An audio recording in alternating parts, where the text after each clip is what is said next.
প্রাথমিক অধিদপ্তর যে শিক্ষক নিয়োগ পরীক্ষাটা, সেই পরীক্ষাটা দ্বিতীয় এবং তৃতীয় ধাপের পরীক্ষা সামনের বছর কোন মাসে অনুষ্ঠিত হতে পারে সেই বিষয়টি নিয়ে। তো এই ভিডিওটা টোটালি কিন্তু আমার ব্যক্তিগত মতামত। আমরা যে নিউজগুলো পর্যবেক্ষণ করি বা আমরা যে বেশ কিছু লোকের সাথে, অর্থাৎ যে প্রাথমিক শিক্ষা অফিসের কর্মকর্তাদের সাথে যোগাযোগ থাকার কারণে তাদের কাছ থেকে আমরা কিছুটা তথ্য নিই। অবশ্য সব তথ্যও কিন্তু জেলা শিক্ষা অফিসে আসে না, এখানে অধিদপ্তরের ডিসিশনটা আসলে অধিদপ্তরে নিয়ে থাকেন।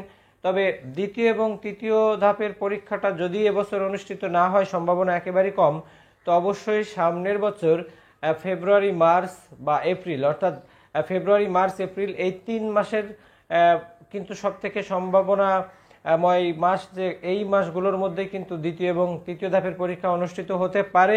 তো প্রথম ধাপের পরীক্ষা যদি অক্টোবরের শেষ সপ্তাহে অথবা নভেম্বরের প্রথম সপ্তাহে অনুষ্ঠিত হয়ে যায়, যদিও এই সামনের মাসগুলো ফাঁকা থাকছে বলে আপাত দৃষ্টিতে মনে হচ্ছে, কিন্তু আসলে বেশ কিছু সঙ্গত কারণেই এই মাসগুলো খুব ব্যস্ততম মাস যাবে, যার কারণে এই নতুন বছর বা নতুন একটা সরকার আসবে, সব কিছু বিচার বিশ্লেষণ করলে দেখা যাবে যে ফেব্রুয়ারি মাসের আগে কিন্তু দ্বিতীয় এবং তৃতীয় ধাপের পরীক্ষা অনুষ্ঠিত হওয়া সম্ভব।